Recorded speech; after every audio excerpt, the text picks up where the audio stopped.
Morning, everybody. It is Thursday, April 23rd, and this is this week's episode of Pax Americana. So good to see you, Olga. How are you? I'm good. How are you? I am good. I just jumped out of the shower, which is why I'm wearing a baseball hat because the hair situation is out of control. But great to see everybody in the chat and good to see everybody on the Substack chat. So welcome to this week's episode. I want to talk, Olga, about Iran first because there is a dimension to what is happening in Iran that is not just about the United States. But once again, just as Vladimir Putin is on his last legs, Donald Trump swoops in to save him. Your thoughts as to what's going on with this oil waiver? Let's remember, just to refresh people's memories, that the United States imposed an oil embargo on Russia. And now that we have high gas prices, thanks to Donald Trump's little adventure in Iran, suddenly Russia got a waiver for its oil. It was initially for oil. It continues to be oil at sea, which was oil that was already on ships being sent somewhere. The United States a few weeks ago lifted a waiver so that Russia could sell that oil to whoever they want. And it was supposed to be a temporary waiver. And now, lo and behold, the Treasury Department, Scott Bessent, decided to lift it again. So I think this is going to be a permanent waiver. I think Russia's going to be back to selling oil on the market. And of course, this is what's going to help them fund their genocidal war against Ukraine, despite the fact that they were really financially on their last legs. So thank you, Donald Trump from the Kremlin, because that is exactly what should be happening right now. He should be getting a big thank you note from Vladimir Putin on this. Thoughts, comments? What do you think? Interesting enough, Russia continues to run an information operation against Trump while he is delivering all these gifts.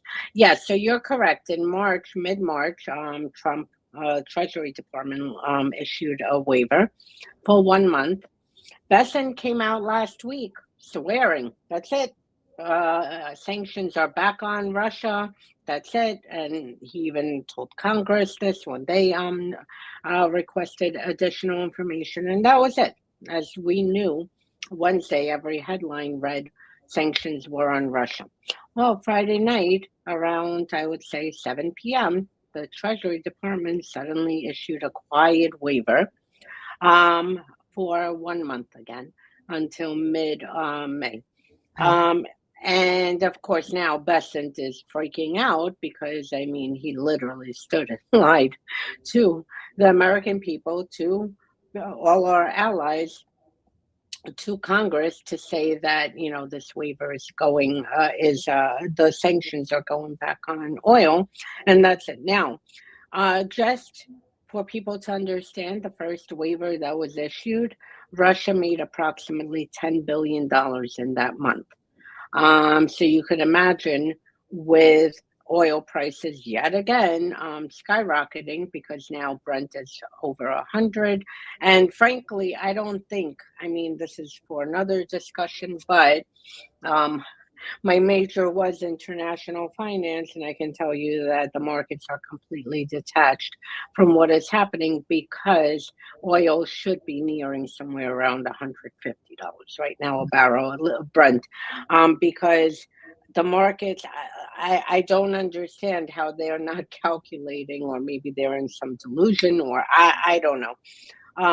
The fact that you have, it's going to be like a tsunami. It's going to sweep through Asia first, where they're going to have to shut down production. Work days, production. Then it's going to go over to United States, to Europe, and then United States. And California is going to be hit the worst. And even if today the strait was opened, I mean, it literally will take about a good 6 to 8 months just to get back to pre-closure rates of transit of ships. So that's for another. I just want to say, despite Donald Trump pretending the strait is open, the strait is not open. The Iranians are firing on ships that are passing through the strait or just parked near the strait. Whatever ceasefire Trump is pretending is happening, there is no ceasefire. The Iranians understand very clearly, very smartly, in conjunction with the Russians, who are their natural allies and have been for a very long time, and Chinese, the Chinese, that the strait is their ace in the hole. Talk about asymmetrical warfare. They understand that they're going to hurt the West economically by keeping the strait closed. And that is what they're doing. And by doing that, they are making oil go through the roof. It will continue to go through the roof. I believe the markets will eventually catch up. I think the markets are desperate for good news. Trump announces good news, and then reality catches up to Trump. So I think reality will catch up to the Brent crude price, as you talked about. But I think it's also very important to note that in doing this, this is the biggest gift to Vladimir Putin you could possibly have. Because what is ultimately happening is the minute Brent crude gets to 150, the billions that Putin is making is going to be exponentially more billions. And by assigning this waiver, which I guess I kind of get what Besson is doing. Interestingly, Trump is basically saying we don't need anybody's oil. We produce more oil than anybody else. I mean, if I were Wharton, I would take away whatever degree he has many times in this instance too, because of course oil is a global commodity, and it doesn't matter how much we produce because the price of oil is set by a global market. It's not just by how much we produce. And even if we start pumping more, which of course they're now giving opportunities to pump oil in places that in this country that really should be conserved and never pumped, it doesn't matter. It is going to take a long time. And 1/5 of the world's markets go through the Strait of Hormuz, 1/5 of the world's oil. And that oil is destined for China. That oil is destined for Asia. Asia globally is very dependent on the Strait of Hormuz. And I will say, having just come back from Asia a few weeks ago, when I was there, and this is now 3 weeks ago, so think about how much time has gone by, they were already rationing. They were already concerned. And that's 3 weeks ago. It is only going to get worse, friends. It is only going to get worse for all of us. And that's a big problem.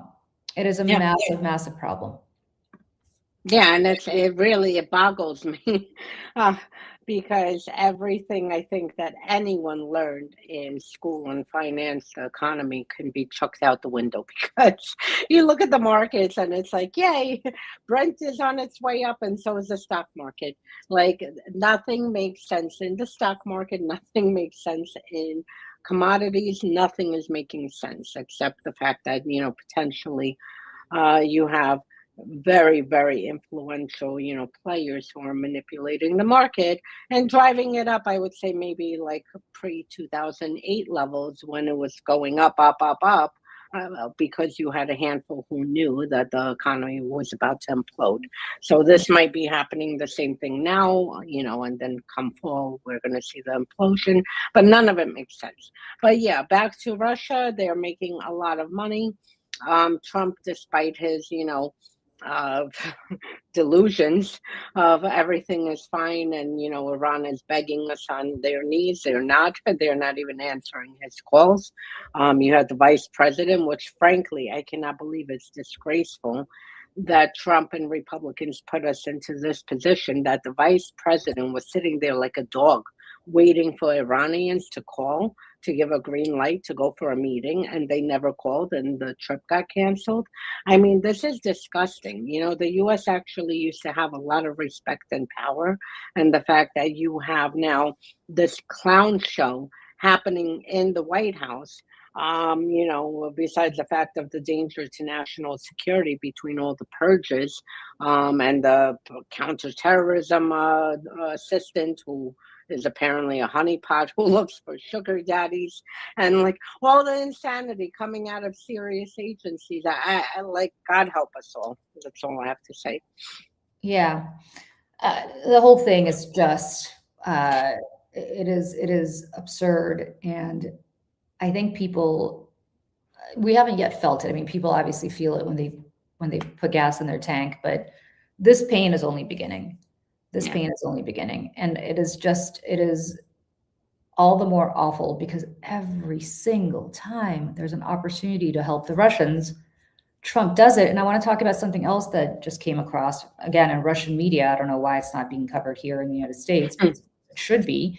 I'm just reading from RIA Novosti, which is a Russian news outlet, that I'm reading the headline here, translating from Russian, that Russia is invited to participate in the G20 in the United States. And of course, the person who invited Russia to participate in the G20 is Donald Trump, because he's the host of the G20.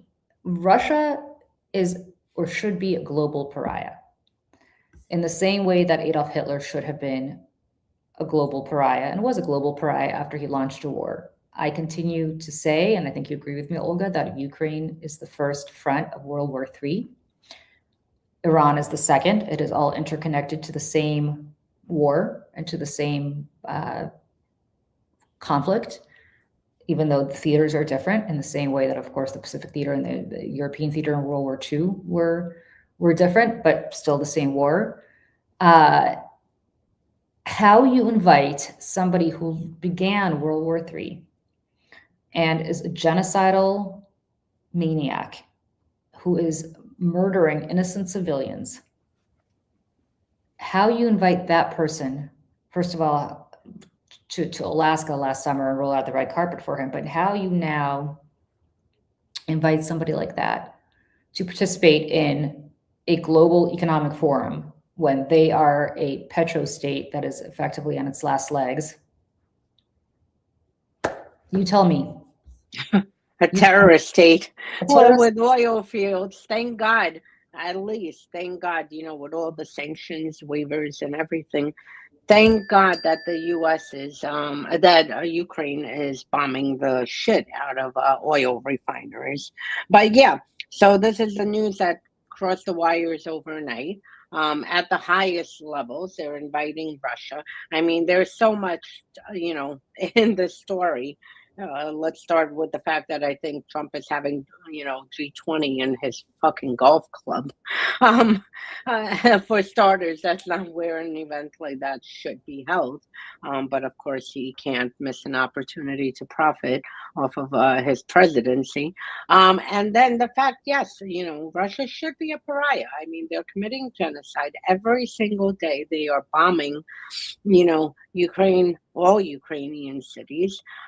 Their stated goal is genocide. I mean, they don't hide it, but, as much as they're propagandists in the West are on their payroll, try to whitewash what they're doing. Listen to any Russian official or Russian state media, and they will tell you their goal. They've been saying this is their goal, is to erase the Ukrainian people and the culture and whatnot. And they're showing it. I mean, they're doing it. They're destroying Ukrainian churches, Ukrainian cultural centers, Ukrainians. They're castrating men in order not to allow the production of, Ukrainians in the future. I mean, they're doing everything that's ticking, the genocide boxes off, besides saying that this is their stated goal, plus the kidnapping of tens of thousands of children. I mean, just that in its own, you cannot move children off of the territory. And here Trump is, rewarding them. And interestingly, back to the waiver, Dmitriev, Putin's wallet and messenger, was here last week in DC running around. First of all, he shouldn't even be in the United States. And he was sanctioned. This is somebody who was sanctioned by the United States at some point. I guess that's not, that's not a factor anymore either, but he was. I mean, let's not forget that. Yeah, I mean, it's apparently not a factor because, because you had Representative Luna, who's now clearly on Russia's payroll. I mean, I remember we used to have a functioning FBI that monitored these things. Mm-hmm. She literally brought freaking Russian officials to Congress last month, including the head of the Communist Party. For all their, BS about Democrats being communist, you had Luna literally invite the head of the Communist Party in Russia, which still has, probably 10% support across the country, with the Soviet nostalgia, to Congress. They were walking around. I think they even went into the speaker's office and walking around taking pictures. So here you have, Trump and others doing everything to whitewash the reputation of Russia, to do everything to bring it back into the fold. And frankly, out of the G20, obviously you're going to have countries that are allies of Russia, but frankly, I mean, you should have people who are just boycotting it and, you know, not showing up, because it's disgraceful to even sit in the same, you know, building as representatives from Russia. Yeah, and I think, you know, if I look at the list of the G20, there are people on that list who are deeply, deeply anti-Russia, right? So people, you know, Canada, France, Germany, you know, France, I guess sometimes, but Russia is a member of the G20, right? It is a member of the G20, and it continues to be. But there are countries like the European Union is part of the G20. So if I were the European Union member states, I would just say we're not going as a policy, as a policy, and go ahead. If the United States wants to have a G20 with South Africa and Saudi Arabia and, you know, the African Union and India, God bless, go ahead, go ahead. But understand that the world's largest economies are not going to come. China will come. So let it be, you know, a bunch of third tier countries, and Like BRICS. yeah, let it be BRICS, and let it be, and I'm not suggesting BRICS are not. I mean, they obviously, these are the G20, these are 20 biggest, you know, world economies. So I'm not demeaning them, but without Europe, God bless. I mean, they should just not go. If Vladimir goes up, they should just not go. You cannot be for democracy. You cannot be anti-genocide, for all that everybody talks about genocide. You know, in the Middle East, everybody's kind of forgotten that there is a horrific genocide happening in Ukraine today. Go ahead and have this G20 conference here in the United States without people who actually stand for democracy and stand for the freedom and self-determination of the Ukrainian people. And I mean, we have to remember right now the U.S. is hijacked by Trump, but you know, he's not going to be around forever. And come, you know, when we actually get our foreign policy back, you know, the majority, even in the Republican Party, the majority, despite them, you know, publicly now petrified of speaking against Trump, but the majority are for Ukraine, are for NATO, are for you know, our alliances with Japan, with South Korea, and other countries. So, I mean, the majority of them are still for that, you know. We have obviously the handful of wackos who are on Twitter who carry on that NATO needs to be dismantled, U.S. needs to exit NATO and whatnot. So even as bleak as it is now that we're like held hostage by this lunatic, you know, he's not going to be around for a long time. And frankly, at this rate, it might be sooner rather than later. Well, let's not wish for that, because with respect to JD Vance is worse. JD Vance. No, he's 100% worse, but I'm saying that I was worried of him, you know, extending his stay past 2029. At this rate, I mean, he can't get anything. He can't even get dictatoring correct. Everything he's attempting to do is just backfiring at him. So now I'm not as concerned, because the majority of American people are woke now, really woke. And they're awake. I mean, their eyes are wide open. They see what Trump is doing. They're personally feeling it in their lives. I think there's not one person, people I know who never even paid attention to politics, period, feel like completely just like everything is up in the air. And they have nothing to do with politics. They don't care about politics, and they just feel unsettled. So he's really managed to cause this uncertainty and economic uncertainty and economic pain in other households and everything, you know, across the country. And frankly, the American people are speaking. Even as No, okay. No, I heard myself in another conversation. Weird. Anyway, so yeah, so I think, that's what I mean. I don't want him, leaving a day earlier because Vance is worse. Although Vance is an idiot. He has the charisma of Well, watching. Vance may be an idiot, but Vance is controlled. And let me just be very clear, because I'm not sure if we talked about this before. This is actually relevant to what we're talking about. Back in I want to say it's 19, a group of people met in a little town in Ohio, I believe it's called Rockbridge, and they created something called the Rockbridge Network. And the person funding it is Peter Thiel and Rebecca Mercer, who are, two of some of the richest people around and huge donors to the Republican Party. And the whole point was basically to elect somebody like a J.D. Vance and also Blake Masters, both of whom in Arizona who failed to get elected against Mark Kelly. But the whole point was to get them in positions of power. They both had worked for Peter Thiel. And the person running this network is a guy from Arizona who, until he became this rich, crazy guy, because he was running this thing, ended up being was going, basically had all these judgments against him. His dry cleaner sued him for money. Like, the guy was broke, could not pay his dry cleaning bill. Now he is super rich because he's running this network. He was very close to Orban, as is Peter Thiel, was on the board of this Matthias Corvinus College, which is a pass-through for the Russians. Just understand that there is a network of. Yeah. Carlson was part of setting this whole thing up back when he was on Fox News and basically a mouthpiece for the Kremlin, continues to be a mouthpiece for the Kremlin now.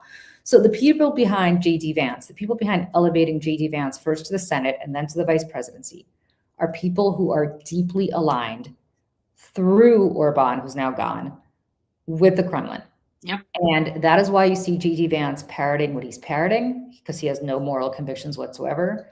Those are the people behind Vance, and that continues to be the case. And it is deeply frightening, because this is somebody who is completely compromised, whether he knows it or not, by the Russians. He's, I believe, their useful idiot, but the people who control Vance are not their useful idiots. The people who control Vance have a relationship with the Kremlin. And that is something that is very scary and terrifying. And that is something that's going to outlive Trump, because once Trump departs this mortal coil, there is a battle right now for the soul of the Republican Party. And that's why you see Tucker Carlson and people who are also aligned with the Kremlin breaking with Trump right now, because there is a war that is already afoot. Talk about World War III within the Republican Party. And one side of it is the Lindsey Grahams of the world, who, despite the fact that he's now hiding in a, bunker somewhere, ultimately is for a strong, muscular foreign policy against the Kremlin. Meanwhile, you've got people like Tucker, Peter Thiel, and others who are deeply aligned ideologically with the Kremlin. And that is the future of the Republican Party that we're not deciding it because we're not part of it, but that is the war that's playing out right now. And Vance is a big part of it. Vance is a massive part of it, and it's terrifying. And I think it's something we all should pay attention to. I agree with you. I mean, 100%. He is part of this, and I mean, even when he was senator, and literally, practically throwing his body in Senate to try to stop Ukraine shipments of weapons. Weapons shipments to Ukraine. I mean, everything. And this was organized for the Heritage Foundation through Hungarian agents at the time. So, yeah, I agree. But at the same time, he is as charismatic as, like watching paint dry on a wall. And we see he can fill up a room. He was at an event, last week, and I mean, Republicans are screaming at a Turning Point event that he's a baby killer, supports genocide and whatnot. So the Republican Party right now is a mess. And frankly, I have followed Russian operations forever. And this is why I say they have, no loyalty to Trump whatsoever. He may be very loyal to them. They have no loyalty to him.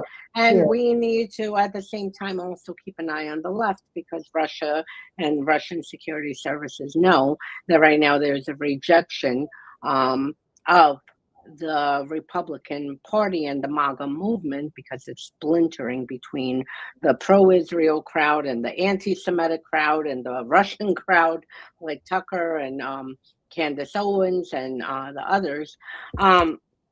So we need to keep an eye also, because they'll move through on the other route of trying to prop up the far left and that. So that's something we need to keep an eye on.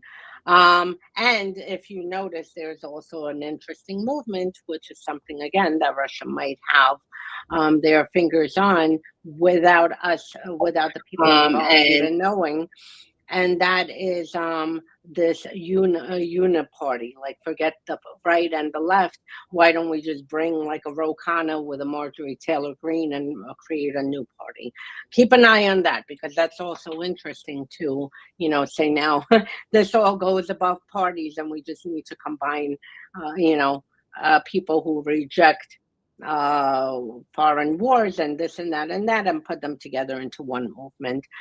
So for that, we need to keep an eye on everything. We always need to be, keep an eye on everything. But at the end of the day, the MAGA movement that we saw over the past decade is clearly not, the same. Does that mean we stop working? No, that means we work harder until we make sure to secure power, and then I'll also make sure that everyone involved is held accountable. Because this was the biggest mistake under Biden, that no one was held accountable. And here they are, on steroids.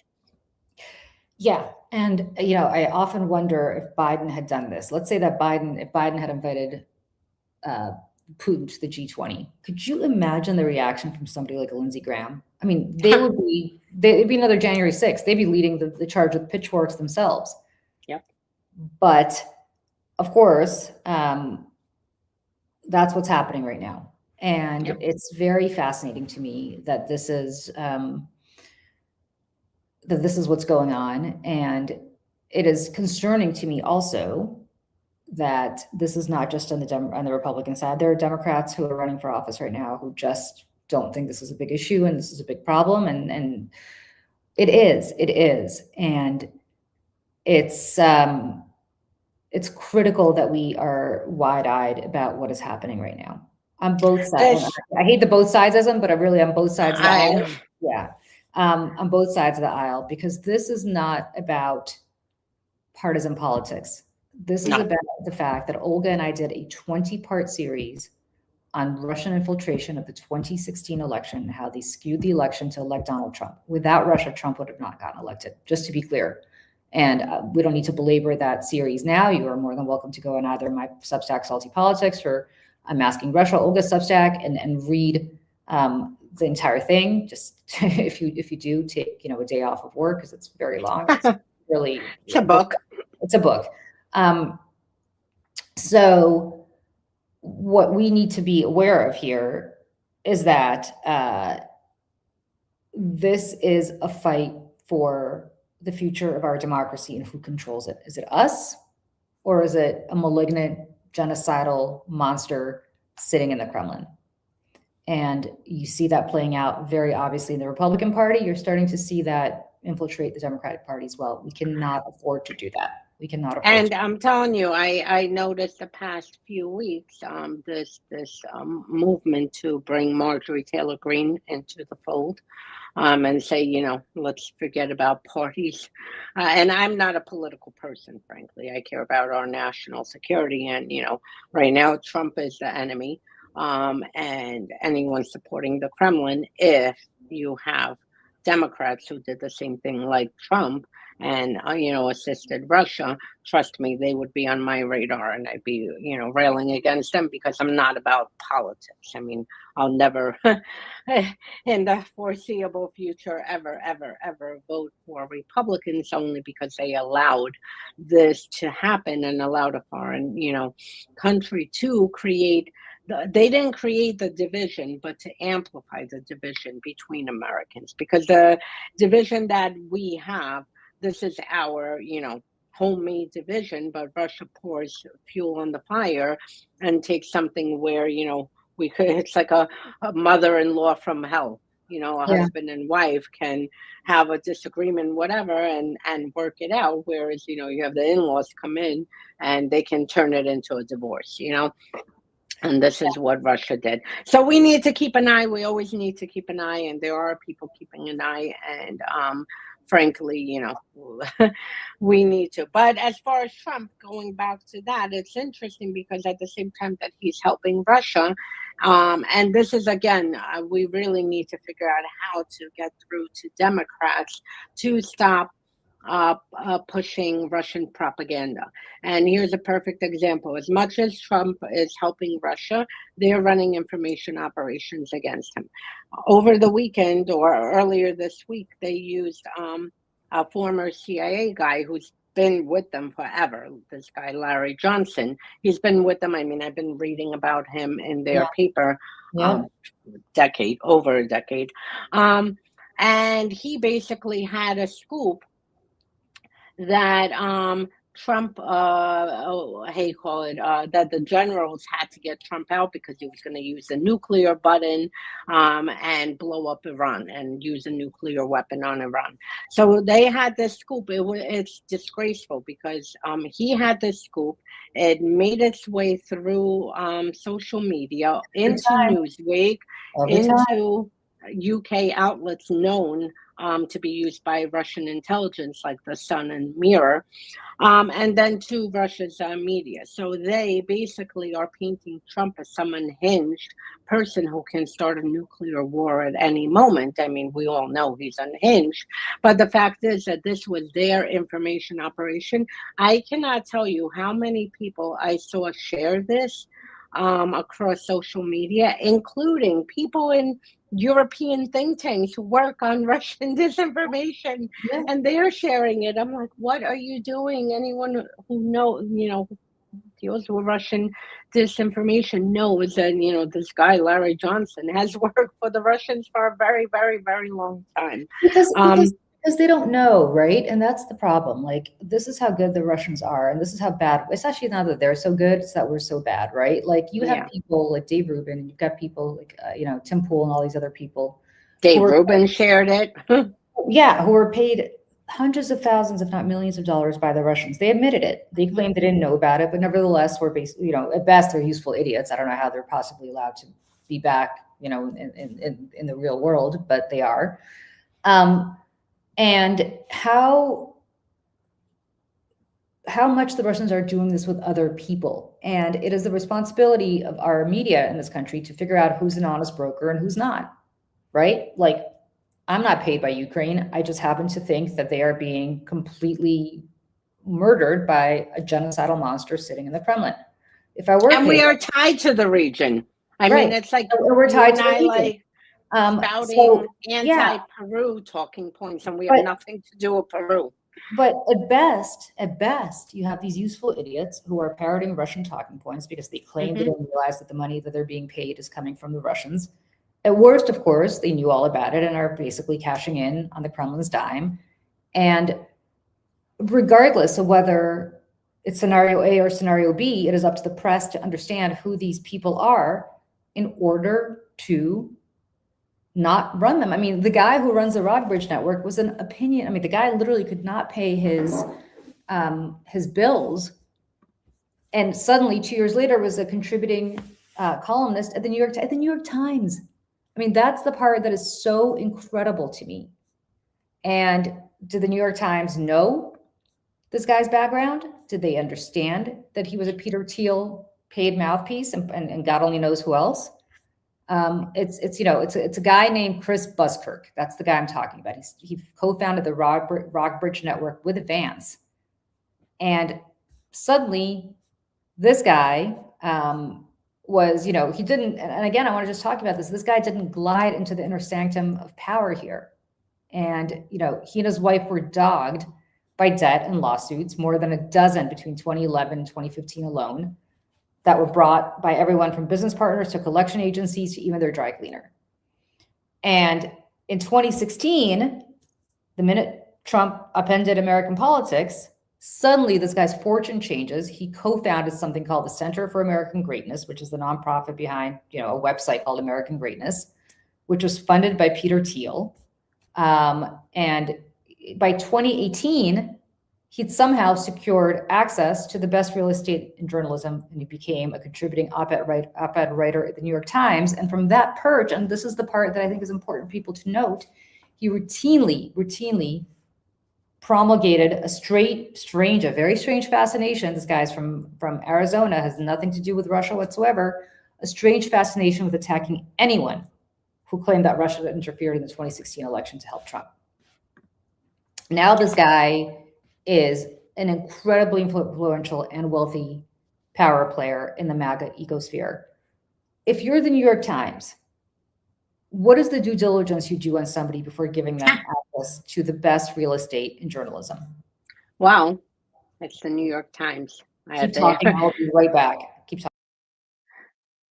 It's the New York Times. The New York Times famously whitewashed Stalin's genocide against Ukraine, where there was Holodomor, and he starved millions of people, millions of Ukrainians. And the New York Times journalists traveled there and said, no, everything's fine, Stalin is great and whatnot. So, I mean, the New York Times, I'm not very shocked by it, because they did whitewash Stalin's crimes. They did, pretend that there's nothing to see in the Soviet Union, all is well. And I mean, this is, again, something Russia has done for a very long time. There was a Russian agent here in my neck of the woods in Brighton, who finally got arrested by the FBI and is awaiting sentencing. She ended up... incredible. She ended up in the Center for Strategic and Security Studies, CSIS, as hey, quote, my God. Oh. A fellow? Yeah, there you go. I'm a senior fellow, and I'm like, what is it that I am? Not there, I'm at SEPA.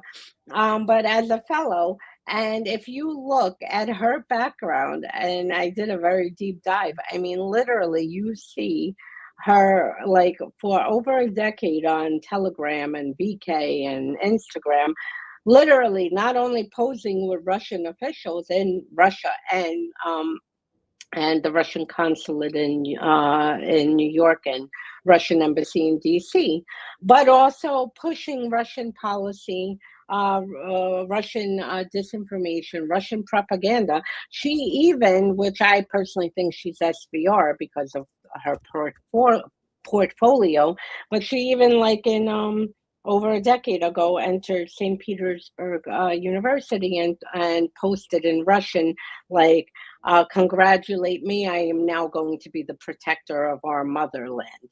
I mean, usually you don't do that for entering university. You do that when you enter armed forces or security services or something to protect, your homeland. And yet she ended up in CSIS and was pictures with everyone, even our former CIA director Burns. And literally, once you get into the think tank center, you have access to everyone. And this is what she did, and that's it. And I was like, where is this vetting? And then finally she was arrested a year and a half ago for working at the direction of FSB. I'm like, oh, good. But this is, what they do. And Russia's very good with infiltrating media, infiltrating, think tank centers, and pretty much everything that has any kind of influence. So we have a lot of work to do. We have a lot of work to do because a lot of these people are compromised, and it is just astonishing to me that somebody like this could, again, have access to the best real estate in journalism. I mean, what is better than the Times op-ed page? Nothing is more influential. Yeah. And they know that. And they continue to do it. And it is shame on the Times, whoever gave them that job, to not do some due diligence. I would dearly love to know how somebody like that could end up there. But he did. And of course, again, defended, Russia up and down, and defended the fact that there's, of course, no election interference. If you want to know why that is just a blatant lie that the Times should never, ever have allowed to have their masthead on, go read Olga Zamai 20-part series, or just Google it, because they're not us, but there's a lot of evidence there on that. And if something doesn't seem right, no matter how much you despise Trump, I mean, we all do, look at the sourcing, please, because it drives me nuts how much between Iranian propaganda and Russian propaganda, Chinese propaganda, how much foreign propaganda and disinformation is being pushed by Democrats only because they despise Trump. We all despise Trump. We all are worried he's a threat to our country, but find better sourcing. You need to make your point using Iranian or Russian propaganda. You can easily, Google, spend a few minutes, and see if you can find a legitimate article that says the same thing. Yeah. So I'm trying to think. Well, there's one more thing that I want to talk about, which is that Russia. And again, Olga is wonderful about reading Russian media in Russian. So there's a lot of stuff that you pick up, Olga, that I think a lot of other people don't. I scan it once in a while, but you really are knee deep in it. So God bless, because I'm sure my brain would be floating if I had to read that all day long. And I'm sure yours is. But the Russians are preparing for World War III as well, because they are putting out there in their media that NATO is looking, and it's very possible that NATO is doing these exercises because they have to also prepare for an invasion of Kaliningrad, which is a part of, used to be Königsberg in Germany. It is a outpost that the Russians took after World War II. It is not adjacent to any other part of Russia. It is west. It is effectively next door to Germany. And that is what they're doing. That is what they're, there's my dog, so I apologize. So I think what we're dealing with here is Russian paranoia, or maybe it's not paranoia, but it's getting into, they're preparing their people for this. So, it's something very important to note, I think. And it's all interconnected because you have several things happening and aligning at the same time. And when there's any kind of alignment, I mean, that's, coincidence. There's a lot of planning for something to align this perfectly.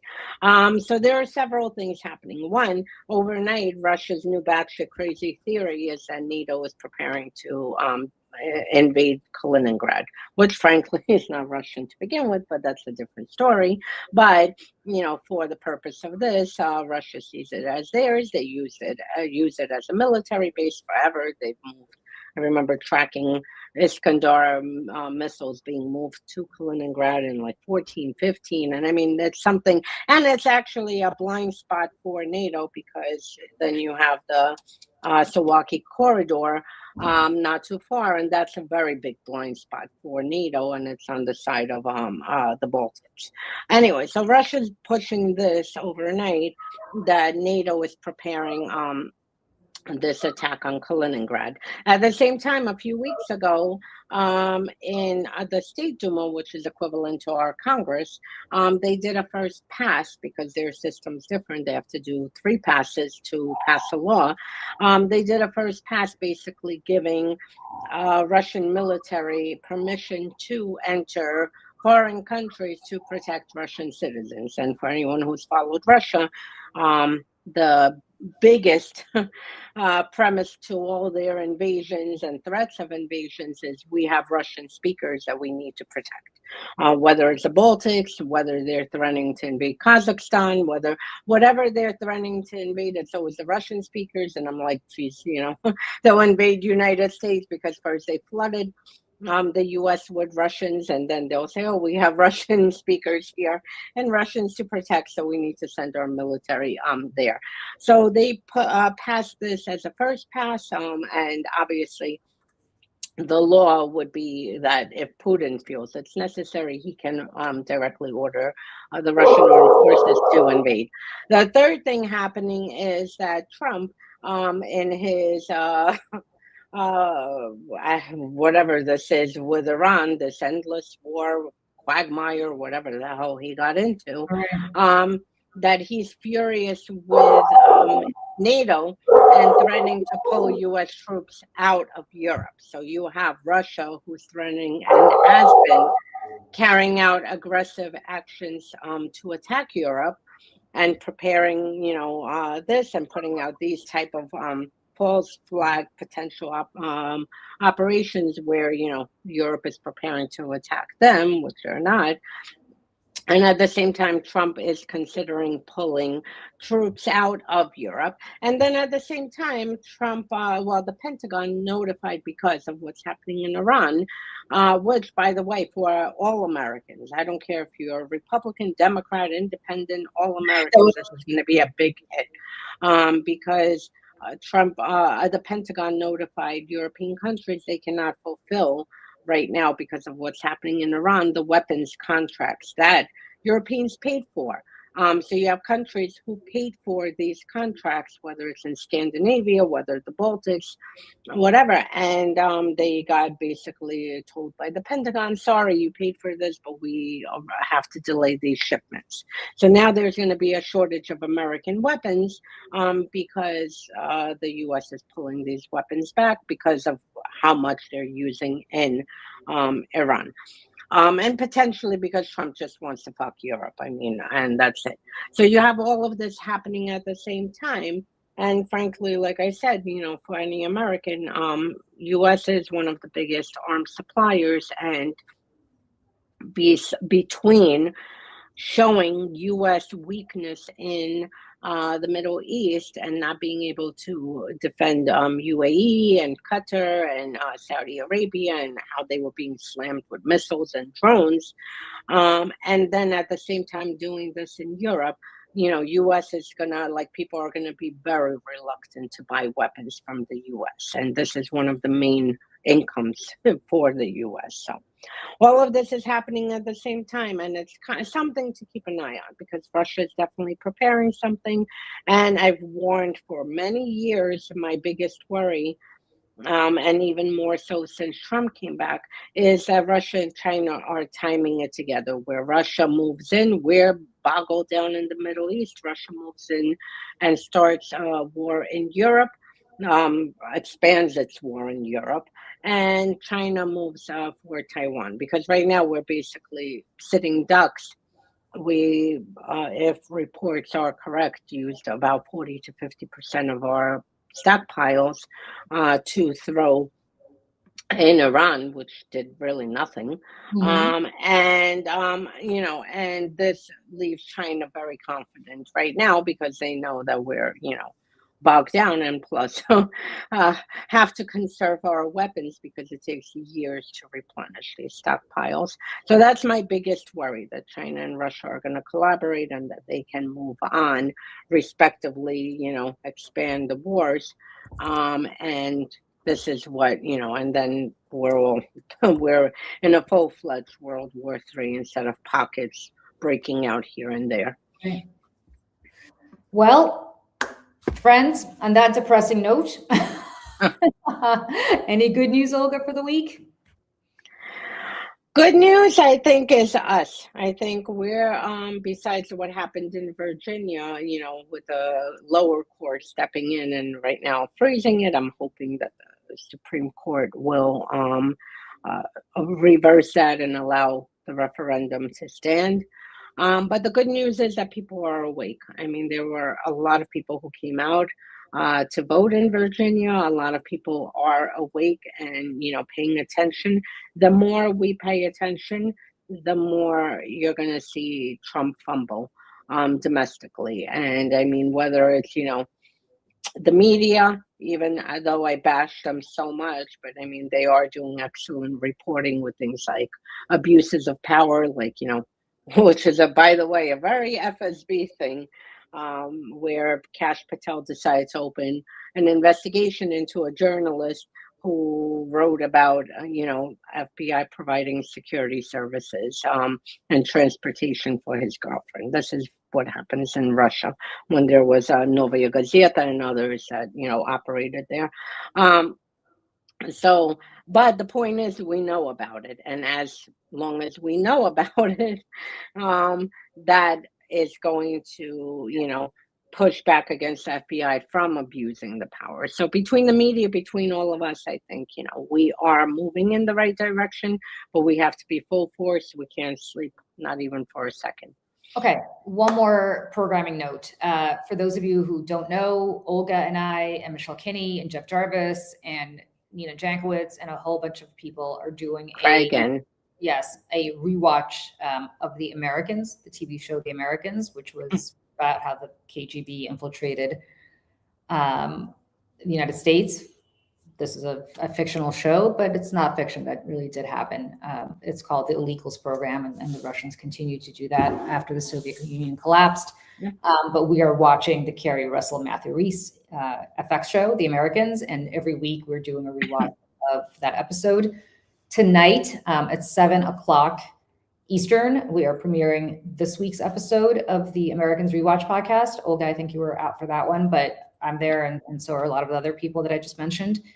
And we would love to have you all join us. So go to the Mayday Network. It will be streaming at 7 p.m. Eastern tonight on Mayday on YouTube, and also right here on the Mayday Substack, and also on my Substack, and hopefully Olga's Substack as well.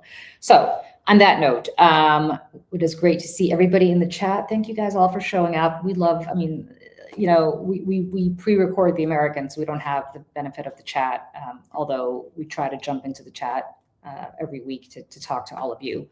But it's always so nice to record when you actually have a live chat going. You can see people's reactions and answer them in real time and address their issues in real time. So thank you all very much. Olga and I will be back here next week at 11 a.m. Eastern for another episode of Pax Americana. To all our friends around the world, we are so sorry for the United States behavior.